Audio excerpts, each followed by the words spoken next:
रोजाना शेयर बाजार में लाखों करोड़ों रुपयों का लेन देन होता है ऐसे लोगों के बीच जो एक दूसरे को ना तो जानते हैं और ना ही एक दूसरे पर भरोसा करते हैं। सही बात है। और फिर भी देखिए, कोई रात में ये सोचकर परेशान नहीं होता कि सामने वाला इंसान पैसे लेकर भाग जाएगा या शेयर्स डिलीवर नहीं करेगा। बिल्कुल, ये अपने आप में एक चमत्कार जैसा लगता है, पर हम जानते हैं कि ये चमत्कार कोई जादू नहीं है, बल्कि शेयर बाजार का एक छिपा हुआ इंजन है जो बिना रुके काम करता है। हाँ, और अगर ये इंजन 1 सेकंड के लिए भी रुक जाए तो पूरा फाइनेंशियल सिस्टम ताश के पत्तों की तरह ढह जाएगा। एग्जैक्टली। तो आज के इस क्लासरूम सेशन का मिशन इसी इंजन यानी इक्विटी डेरिवेटिव्स में क्लियरिंग एंड सेटलमेंट सिस्टम्स की पूरी कार्यप्रणाली का बारीकी से विश्लेषण करना है। NISM परीक्षा की गहराइयों को समझने के लिए ये टॉपिक बहुत जरूरी है। फॉर्म्स चाहे कितने भी फास्ट और चमचमाते हुए क्यों ना दिखें, बैक एंड पर यही क्लियरिंग एंड सेटलमेंट का इंजन है जो सब कुछ चला रहा है। जो नोट्स और डेटा आज हमारे सामने है वो इसी इंजन के अलग अलग पुर्जों का ब्लूप्रिंट है। तो चलिए इस इंजन के सबसे मेन पुर्जे से ही शुरू करते हैं। यहाँ सारा ट्रैफिक ट्रेडिंग हब से निकलकर सीधा क्लियरिंग कॉर्पोरेशन यानी CC के पास जाता है और इस पूरे प्रोसेस में एक कॉन्सेप्ट सबसे बड़ा रोल निभाता है और वो है नोवेशन। राइट, नोवेशन ये पूरे सिस्टम की नींव है। हाँ, तो नोवेशन का मतलब बताया गया है कि CC हर सेलर के लिए बायर बन जाता है और हर बायर के लिए सेलर। इसके 3 मेन काम हैं: क्लियरिंग, सेटलमेंट और रिस्क मैनेजमेंट। बिल्कुल। अगर इसको हम एक रोजमर्रा के एग्जाम्पल से समझें तो मान लीजिए एक प्रॉपर्टी ब्रोकर है, वो बायर और सेलर दोनों के बीच खड़ा होकर गारंटी देता है कि सौदा पक्का होगा।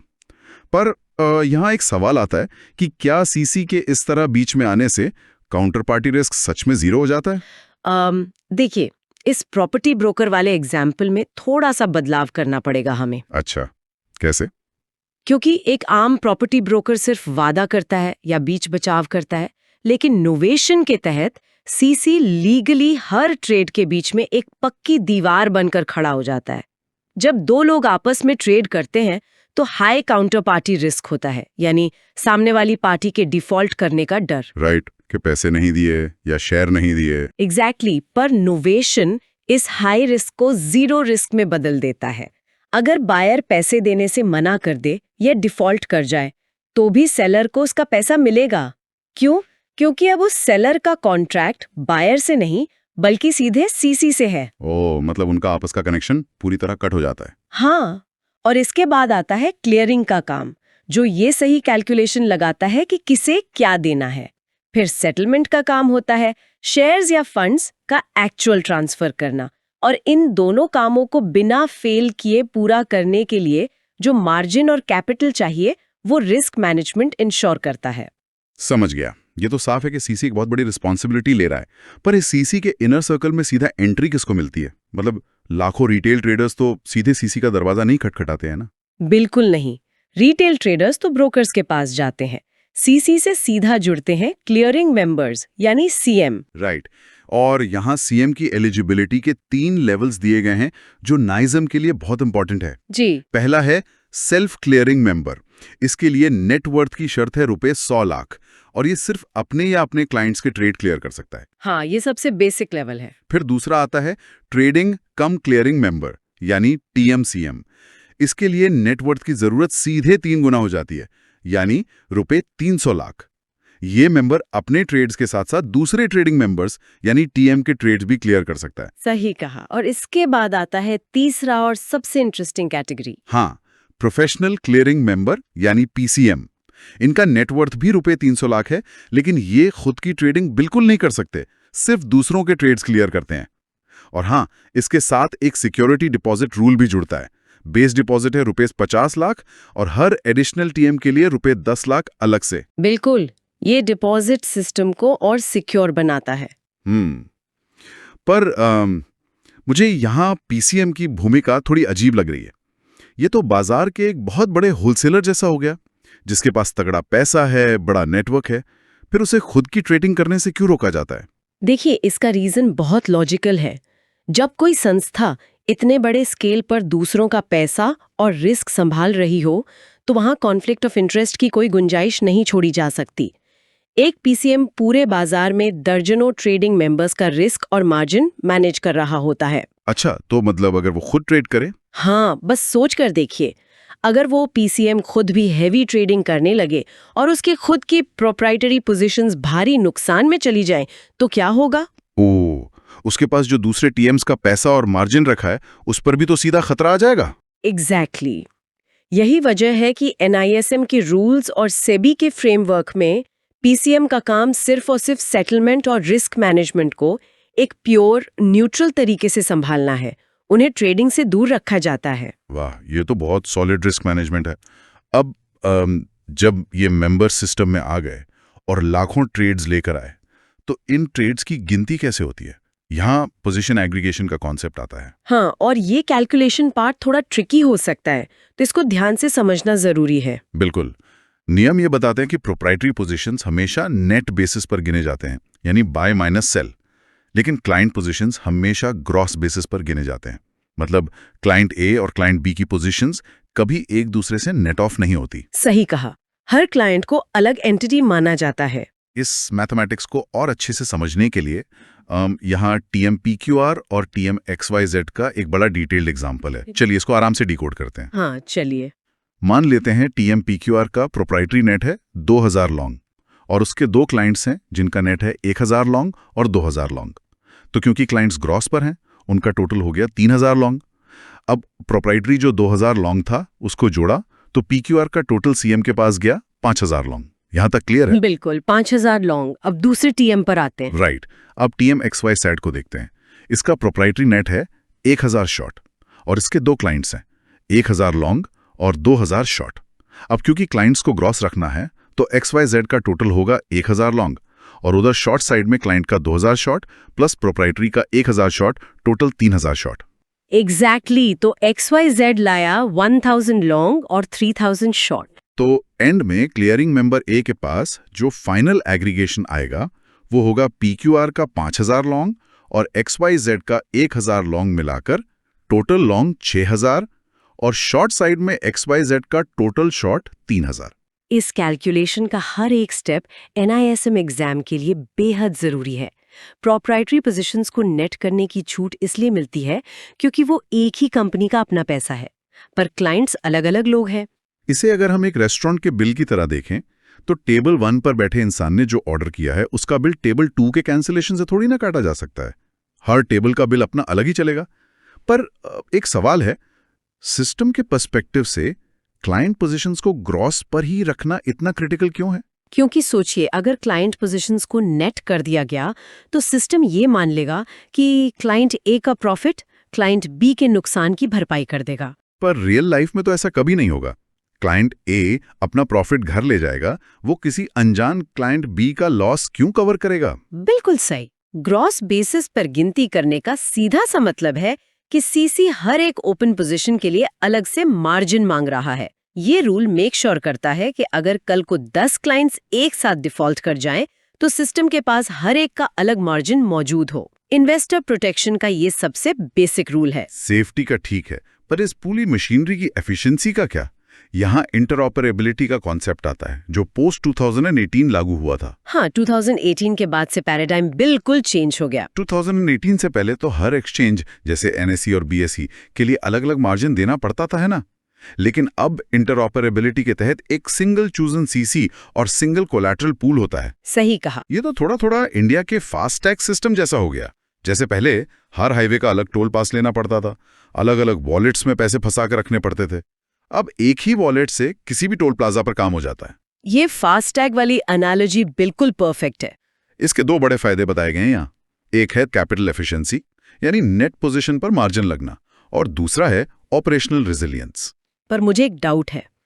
पहले रिस्क अलग अलग सीसीज में डिवाइडेड था, अब सारा ट्रैफिक और रिस्क एक ही चोजन CSC पर डाल देने से क्या उस CSC पर सिस्टमैटिक प्रेशर बहुत ज्यादा नहीं बढ़ जाता? देखिए, जब ये रूल आ रहा था ना, तो ये डर बहुत बड़ा था, पर कैपिटल एफिशिएंसी का फायदा इस डर से कहीं ज्यादा निकला। कैसे? पहले ब्रोकर्स का करोड़ों रुपया अलग अलग एक्सचेंज के सीसीज में बेकार फंसा रहता था। मान लीजिए किसी ने NSE पर 10 लॉट लॉन्ग किए हैं और हेजिंग के लिए BSE पर 6 लॉट शॉर्ट किए हैं। पहले उसे दोनों जगह पूरा मार्जिन देना पड़ता था। हो, मतलब कैपिटल ब्लॉक हो जाता था। हाँ, पर अब एक ही पूल में आने की वजह से उसे सिर्फ नेट 4 लॉट का मार्जिन देना है। इससे बाजार में लिक्विडिटी और कैपिटल एफिशिएंसी कई गुना बढ़ गई। और रही बात आपके प्रेशर वाले सवाल की, तो ऑपरेशनल रेजिलियंस का मैकेनिज्म ही ऐसा बनाया गया है कि टेक्निकल खराबी के दौरान ये अलग-अलग सीसीज एक दूसरे का लोड संभाल सकें। अच्छा, मतलब बैकअप रोबास्ट है। अब ट्रेडिंग हो गई, मार्जिन भी सेट हो गया, पर दिन के आखिर में सेटलमेंट का रूप क्या होगा? पोस्ट 2019 के बाद से सेटलमेंट पैराडाइम में बड़े चेंजेस आए हैं। अब यूनिवर्सल रूल बन चुका है T+1 सेटलमेंट। बिल्कुल, T+1 अब स्टैंडर्ड है। और इसमें भी डिस्टिंक्शन है। इंडेक्स एफएनओ हमेशा कैश सेटल्ड होते हैं, लेकिन स्टॉक एफएनओ अक्टूबर 2019 से कंपल्सरी फिजिकल डिलीवरी में चले गए हैं। साथ ही फ्यूचर्स के केस में मार्क टू मार्केट यानी MTM का एक डेली लूप चलता है, जो रोज की क्लोजिंग प्राइसेस पर सेटल होता है। हाँ, डेली सेटलमेंट बहुत क्रूशल है। और ये सेटलमेंट प्राइस कैसे तय होता है? ये आखिरी 30 मिनट के VWAP यानी वॉल्यूम वेटेड एवरेज प्राइस से निकाला जाता है। और अगर किसी कॉन्ट्रैक्ट में उस दिन ट्रेड हुआ ही ना हो, तो एक थ्योरेटिकल प्राइस फॉर्मूला यूज करते हैं, F = SRT। Right, F = SRT। ये थ्योरेटिकल प्राइसिंग NISM एग्जाम में अक्सर पूछी जाती है। पर यहाँ एक बेसिक सवाल जो नए लोगों को बहुत कंफ्यूज करता है। जब हमने स्टॉक एफएनओ में फिजिकल डिलीवरी कंपलसरी कर दी है, तो फिर इंडेक्स एफएनओ को फिजिकल डिलीवरी में क्यों नहीं लाया जा सकता? टी या सेंसेक्स नाम की कोई ऐसी कंपनी थोड़ी ना जिसका अपना कोई शेयर हो, जिसे आप उठाकर किसी के डीमैट अकाउंट में डिलीवर कर दें। सही बात है, वो तो एक इंडेक्स है। एग्जैक्टली। निफ्टी 50 अलग अलग 50 कंपनीज का एक मैथमेटिकल इंडेक्स है। आप किसी इन्वेस्टर को एक निफ्टी डब्बे में पैक करके नहीं भेज सकते, इसलिए इंडेक्स एफएनओ को मजबूरन कैश सेटल ही करना पड़ता है, जहां सिर्फ मुनाफे और नुकसान का पैसा ट्रांसफर होता है। और स्टॉक्स के केस में फिजिकल डिलीवरी लाने का रीजन क्या था? क्योंकि स्टॉक्स एक्चुअल फिजिकल एसेट्स हैं। अक्टूबर 2019 से पहले स्टॉक फ्यूचर्स में भी लोग सिर्फ कैश डिफरेंस लेकर निकल जाते थे, जिससे बाजार में प्योरली स्पेक्यूलेशन या सट्टेबाजी बहुत बढ़ गई थी। फिजिकल डिलीवरी कंपल्सरी करने का मेन गोल यही था कि अगर आप एक्सपायरी तक किसी स्टॉक फ्यूचर को होल्ड कर रहे हैं, तो आपको सच में वो शेयर्स खरीदने या बेचने पड़ेंगे। इस मूव से बाजार में एक लेवल की स्टेबिलिटी आई। बहुत क्लियर एक्सप्लेन किया आपने। तो चलिए इस फिजिकल डिलीवरी और ऑप्शंस के मैथमेटिक्स को एक रियल एग्जाम्पल से डिकोड करते हैं। चलिए देखते हैं। मान लेते हैं मिस्टर पी की लॉन्ग पोजीशन है और मिस्टर क्यू की शॉर्ट पोजीशन है। स्ट्राइक प्राइस था 475 रुपए और एक्सपायरी के दिन फाइनल सेटलमेंट प्राइस निकला 482 रुपए। लॉट साइज है 1500। अब मिस्टर पी यानी लॉन्ग पोजीशन वाले के नजरिए से देखते हैं, उन्हें T+1 पर 1500 शेयर्स लेने होंगे। इसके लिए उन्हें 1500 को 475 से मल्टीप्लाई करना होगा, यानी उन्हें 7,12,500 रुपए का फंड पेन करना होगा। ये ठीक है? बिल्कुल ठीक। लेकिन कैलकुलेशन यहाँ खत्म नहीं होती। हाँ, क्योंकि 475 की चीज अब 482 की हो गई है, तो उन्हें 7 रुपए पर शेयर का फायदा भी तो हुआ है। तो 1500 मल्टीप्लाइड बाय 7 होता है 10,500 रुपए। ये उन्हें MTM क्रेडिट के रूप में मिलेगा, है ना? एग्जैक्टली। अब मिस्टर क्यू का पर्सपेक्टिव देखिए। जो शॉर्ट थे, उन्हें अपने डीमैट अकाउंट से 1500 शेयर्स देने होंगे। बदले में उन्हें 7,12,500 रुपए मिलेंगे। पर क्योंकि उन्हें नुकसान हुआ है, तो उन्हें वो 10,500 रुपए का MTM डेबिट कैश में चुकाना पड़ेगा। सही पकड़ा आपने। इस कैलकुलेशन में सबसे ध्यान देने वाली बात यही है कि फिजिकल डिलीवरी के वक्त भी सिस्टम अपने MTM के डेली सेटलमेंट को नहीं भूलता। मिस्टर पी को शेयर्स उनके स्ट्राइक प्राइस 475 पर ही मिल रहे हैं, लेकिन जो बाजार का बढ़ा हुआ भाव है, उसका बेनिफिट उन्हें कैश में MTM क्रेडिट के थ्रू मिल जाता है। ये फ्यूचर्स की बात हो गई। ऑप्शंस के मामले में कैलकुलेशन कैसे होती है? ऑप्शंस में ये और भी इंटरेस्टिंग है। T+1 पर यहाँ डेली प्रीमियम सेटलमेंट होता है और इंडिया में जो ऑप्शंस ट्रेड होते हैं वो यूरोपियन स्टाइल के होते हैं। इसका सीधा सा मतलब है कि सिर्फ इन द मनी यानी ITM ऑप्शंस एक्सपायरी पर अपने आप एक्सरसाइज हो जाते हैं। अच्छा, और इन द मनी होने की कैलकुलेशन का फॉर्मूला? इंट्रिंसिक वैल्यू का फॉर्मूला बहुत ही साफ है। कॉल ऑप्शन के लिए होता है क्लोजिंग प्राइस माइनस स्ट्राइक और पुट ऑप्शन के लिए होता है स्ट्राइक माइनस क्लोजिंग प्राइस। जो options out of the money रह जाते हैं वो जीरो होकर एक्सपायर हो जाते हैं। उनमें फिजिकल डिलीवरी का कोई झंझट ही नहीं होता। समझ गया। ये तो सारी F&O मार्केट के अंदर की बात हो गई। लेकिन एक बड़ा सवाल आता है, क्या कैश मार्केट और F&O मार्केट की देनदारियों को आपस में सेटल किया जा सकता है? मतलब उन्हें ब्रिज कर सकते हैं क्या? हाँ, इसके लिए नेट सेटलमेंट मैकेनिज्म का कॉन्सेप्ट यूज होता है। इसका एक एग्जाम्पल देखते हैं। मान लीजिए मिस्टर ए के पास एबीसी लिमिटेड का 110 रुपए के स्ट्राइक प्राइस का एक लॉन्ग पुट है, यानी उन्हें 110 में बेचने का राइट है।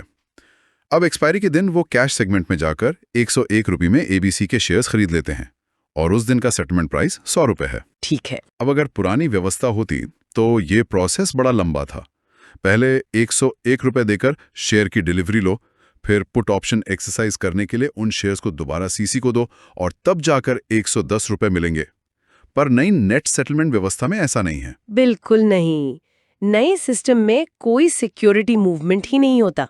सिस्टम सीधे दोनों ट्रेड्स को नेट कर देता है। मतलब उनके ऑब्लिगेशंस कट जाते हैं और मिस्टर ए को सीधा फंड पे आउट मिल जाता है। हाँ, उन्हें सीधा 110 माइनस 101 यानी 9 रुपए का फंड पे आउट मिल जाता है। शेयर्स का अकाउंट में आना और वापस जाने का सारा झंझट और कॉस्ट खत्म। ये तो वाकई एफिशिएंट है। लेकिन नोट्स में इस जादुई नेटिंग की एक बहुत बड़ी शर्त दी गई है, the exact same TM-CM combination. इसको थोड़ा समझते हैं। ये तो वैसा ही हो गया ना जैसे आप एक शर्ट जिस ब्रांड के स्टोर से खरीद कर लाए हैं, उसी ब्रांड की उसी ब्रांच में रिटर्न करने पर ही आपको तुरंत रिफंड या एक्सचेंज मिलेगा। अगर आप किसी दूसरे ब्रांच के स्टोर में गए तो वो शर्ट वापस नहीं लेंगे। ये स्टोर वाली एनालॉजी एकदम परफेक्टली फिट बैठती है यहाँ।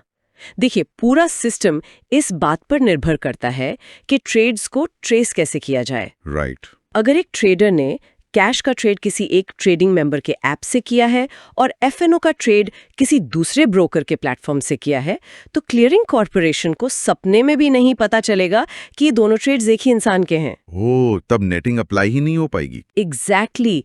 निफ्टिंग का बेनिफिट तभी मिलता है जब पूरे का पूरा ट्रेड एक ही रास्ते से यानी एग्जैक्ट सेम टीएम-सीएम कॉम्बिनेशन के जरिए सीसी के सर्वर्स तक पहुंचे। जब रास्ता एक होता है तभी सीसी ऑब्लिगेशंस को आपस में जोड़कर टाइम और सिक्योरिटी मूवमेंट का खर्चा बचा सकता है। ये बहुत बड़ा पॉइंट है। अच्छा, इतने सारे सौदे, फिजिकल डिलीवरी, करोड़ों रुपए का रोज का कैश फ्लो, ये सब सुनकर किसी के भी दिमाग में आएगा कि यार इतने भारी लेन देन में पूरा बाजार किसी दिन क्रैश क्यों नहीं हो जाता? और यहीं पर एंट्री होती है रिस्क कंट्रोलमेंट फ्रेमवर्क की, जो इस पूरे इंजन का सेफ्टी गार्ड है। हाँ, इसके 4 लेयर्स बताए गए हैं: capital adequacy, margin collection, real time monitoring और एमटीएम। लेकिन इनमें जो सबसे अहम और कॉम्प्लेक्स हिस्सा है वो है मार्जिन टैक्सोनॉमी का स्पैन इकोसिस्टम। स्पैन सिस्टम सच में एक मास्टरपीस है। नोट्स के अकॉर्डिंग इनिशियल मार्जिन स्पैन पर आधारित होता है और ये 99% VAR यानी वैल्यू एट रिस्क पर काम करता है। ये वन डे होराइजन पर ग्रॉस बेसिस पर कलेक्ट किया जाता है। इसके साथ प्रीमियम मार्जिन, असाइनमेंट मार्जिन और इंट्राडे क्रिस्टलाइज्ड लॉसेस यानी ICMT भी लगते हैं। सही कहा। पर एक बात बताइए, स्पैन मार्जिन का ये 99% VAR सुनकर ऐसा लगता है जैसे किसी 1% के सबसे बुरे दिन, जिसे फाइनेंस में ब्लैक स्वान इवेंट कहते हैं, उसके लिए रोज इंश्योरेंस खरीदा जा रहा हो। क्या ये बाजार से बहुत ज्यादा पैसा ब्लॉक करवाकर ओवर कैपिटलाइज करने जैसा नहीं है? ये इंश्योरेंस वाला नजरिया आपका बिल्कुल सही है। और वो 1% का जो बुरा दिन है ना, वही वो रीजन है जिसके लिए ये पूरी मशीनरी बनाई ही गई है। अच्छा। स्पैम का काम होता है एक दिन के अंदर यानी वन डे होराइजन में पोर्टफोलियो को होने वाले मैक्सिमम पॉसिबल लॉस का एस्टिमेट लगाना। 99% वार का मतलब है कि स्टैटिस्टिकली 100 में से 99 दिन ये मार्जिन किसी भी लॉस की पूरी भरपाई कर देगा। तो इसको ओवर कैपिटलाइजेशन नहीं कहेंगे? बिल्कुल नहीं, ये ओवर कैपिटलाइजेशन नहीं है, ये तो सिस्टम की जान है। आप हिस्ट्री देख लीजिए, 2008 का फाइनेंशियल क्राइसिस हो या कोविड-19 का मार्केट क्रैश, इंडियन शेयर बाजार सिर्फ इसलिए बचे रहे क्योंकि ये 99% वार वाला स्पैन मार्जिन सिस्टम में स्ट्रिक्टली मौजूद था। वाह, मतलब उसने शॉक अब्सॉर्ब कर लिया। हाँ, और ICMTM का मैकेनिज्म तो इससे भी ज्यादा स्ट्रिक्ट है। अगर दिन के बीच में ही कोई फ्यूचर्स का ट्रेड भारी नुकसान में काटा गया तो सिस्टम शाम तक का इंतजार नहीं करता, वो लॉस तुरंत उस मेंबर के लिक्विड एसेट्स में से ब्लॉक कर दिया जाता है। बाप रे, ये तो इंस्टेंट एक्शन है। लेकिन नियम चाहे जितने सख्त हों, ये मेक श्योर कैसे होता है कि दिन के बीच में यानी इंट्राडे कोई ट्रेडर अपनी लिमिट क्रॉस ना करे? उसके लिए लिमिट्स और पीक मार्जिन्स का पहरा होता है। ये बहुत क्रूशियल स्टेप है। हाँ, इसमें लिखा है पीक मार्जिन वेरिफिकेशन। इसके लिए सेबी दिन में 4 रैंडम स्नैपशॉट्स लेता है।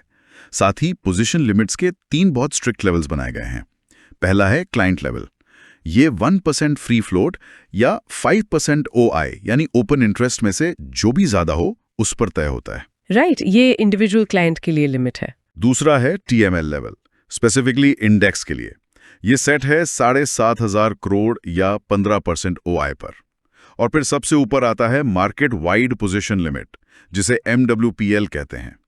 ये 20% नॉन प्रोमोटर फ्री फ्लोट पर सेट होता है। अगर किसी स्टॉक का MWPL 60% पर पहुंच जाए तो अलर्ट बजता है, और अगर वो 95% पर पहुंच जाए तो स्टॉक में नए ट्रेड्स पर पूर्ण बैन लग जाता है। ये MWPL के limits NISM exam point of view से बहुत पूछे जाते हैं। पर मुझे ये सेबी के 4 रैंडम स्नैपशॉट्स बिल्कुल स्कूल के सरप्राइज टेस्ट या फ्लाइंग स्क्वाड जैसे लग रहे हैं।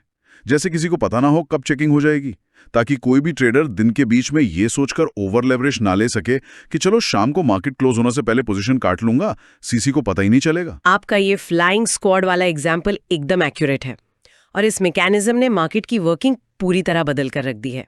पता है पहले क्या होता था? क्या? पहले ब्रोकर्स सुबह बहुत कम मार्जिन पर क्लाइंट्स को बहुत बड़ी पोजीशन लेने देते थे और दोपहर में 3:15 बजे से पहले उन्हें स्क्वायर ऑफ करवा देते थे। एंड ऑफ डे रिपोर्ट में सब कुछ एकदम सेफ और रूल्स के अकॉर्डिंग दिखता था। पर एक्चुअल में दिन भर सिस्टम पे बड़ा रिस्क चल रहा होता था। एग्जैक्टली। अगर दोपहर 1 बजे कोई अचानक मार्केट क्रैश आ जाता तो वो क्लाइंट और ब्रोकर दोनों पूरे सिस्टम को डुबा देते। अब इन 4 रैंडम स्नैपशॉट्स की वजह से ब्रोकर को नहीं पता कि सिस्टम किस टाइम मार्जिन की चेकिंग कर लेगा, इसलिए उन्हें पूरे दिन सफिशिएंट मार्जिन मेंटेन करना ही पड़ता है। ये हुई ना बात। और वो जो MWPL का 95% वाला बैन है, उसका लॉजिक क्या है? उसका लॉजिक और भी डीप है। अगर ओपन इंटरेस्ट बाजार में अवेलेबल एक्चुअल शेयर्स यानी फ्री फ्लोट के 20% से ज्यादा हो जाए तो क्या होगा? एक्सपायरी के दिन शॉर्ट सेलर्स के लिए फिजिकल डिलीवरी देने के लिए मार्केट में शेयर्स ही नहीं बचेंगे। ओह, जिसे शॉर्ट स्क्वीज कहते हैं। Right, short squeeze. उस केस में सिस्टम कोलैप्स हो सकता है। इसलिए सेफ्टी मैकेनिज्म के तहत 95% MMPL टच होते ही फ्रेश ट्रेड्स रोक दिए जाते हैं। समझ गया। ये सारी चेकिंग, मार्जिन, रैंडम स्नैपशॉट्स सुनने में सब बहुत ही मजबूत लगते हैं, पर फिर भी हाइपोथेटिकल बात करते हैं। अगर इतनी सिक्योरिटी के बाद भी कोई बहुत बड़ा क्लियरिंग मेंबर सच में डिफॉल्ट कर ही जाए, तब क्या होगा? ऐसे डूम्सडे सिनेरियोज के लिए ही आते हैं सिस्टेमिक बैकस्टॉप्स, जो मार्केट के असली रक्षक हैं। इसके 3 मजबूत खंभे बनाए गए हैं। हाँ, नोट्स में पहला खंभा है कोर सेटलमेंट गारंटी फंड यानी कोर SGF। इसे अंतिम रक्षक बताया गया है। दूसरा है इन्वेस्टर प्रोटेक्शन फंड IPF, जो मोस्टली इन्वेस्टर्स के कॉम्पेंसेशन और एजुकेशन पर फोकस करता है। और तीसरा है वायलेशंस और पेनल्टीज का स्ट्रक्चर। इसके अलावा फुटनोट्स में एक नया प्लेज रीप्लेज मैकेनिज्म का जिक्र जरूर करना चाहिए। हाँ, इस नए रूल के हिसाब से क्लाइंट सिक्योरिटीज को रिंग फेंस्ड यानी बिल्कुल अलग और सेफ रखा जाता है। ब्रोकर अब क्लाइंट के शेयर्स का गलत इस्तेमाल नहीं कर सकता। ये पूरा फ्रेमवर्क देखकर तो मुझे वैसी फीलिंग आ रही है कि जैसे मार्जिन, लिमिट्स और स्नैपशॉट्स हमारी कार की सीट बेल्ट्स हैं, जो हमें डेली के झटकों से बचाती हैं। लेकिन कोर SGF वो एयरबैग है जो सिर्फ तभी खुलता है जब सच में कोई बड़ा और भयानक एक्सीडेंट हो जाए। बिल्कुल सही एनालॉजी दी आपने। और एयरबैग का टेक्निकल मैकेनिज्म यही होता है कि वो हर छोटी मोटी ब्रेकिंग पर नहीं खुल जाता।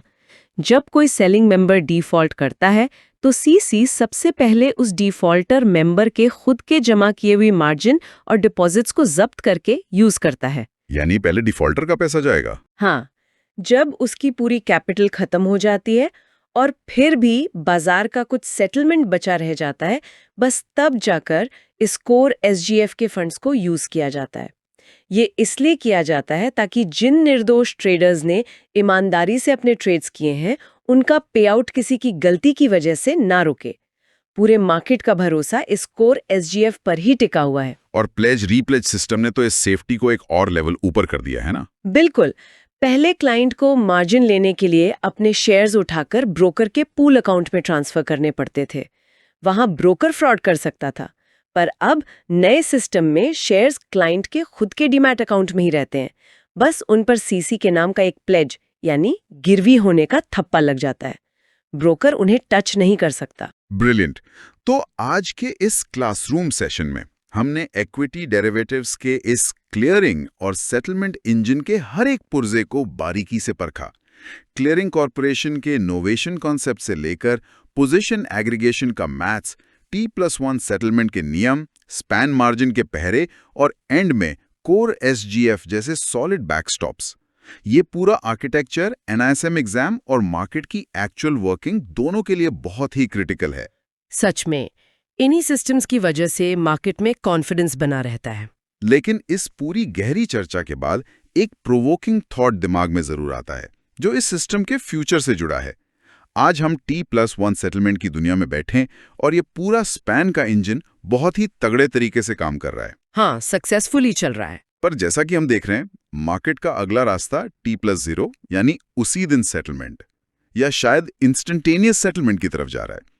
तो सोचने वाली बात यह है कि जब ट्रेड होते ही 1 सेकंड के अंदर सेटलमेंट करना पड़ेगा, तब इस कोर SSGF, रैंडम स्नैपशॉट्स और रियल टाइम स्पैन मार्जिन की भारी भरकम मशीनरी को काम करने के लिए टाइम कैसे मिलेगा? ये हैवी इंजन उस इंस्टेंटेनियस सुपरफास्ट स्पीड का दबाव कैसे झेलेगा? ये वाकई में एक बहुत बड़ा टेक्निकल चैलेंज होने वाला है सिस्टम के लिए। बिल्कुल। और इस सवाल का जवाब मार्केट रेगुलेटर्स को आने वाले टाइम में ढूंढना ही पड़ेगा। तो आज की इस गहरी चर्चा को इसी सवाल के साथ हम यहीं विराम देते हैं। NISM के विश्लेषण और पढ़ाई को ऐसे ही आगे बढ़ाते रहिए।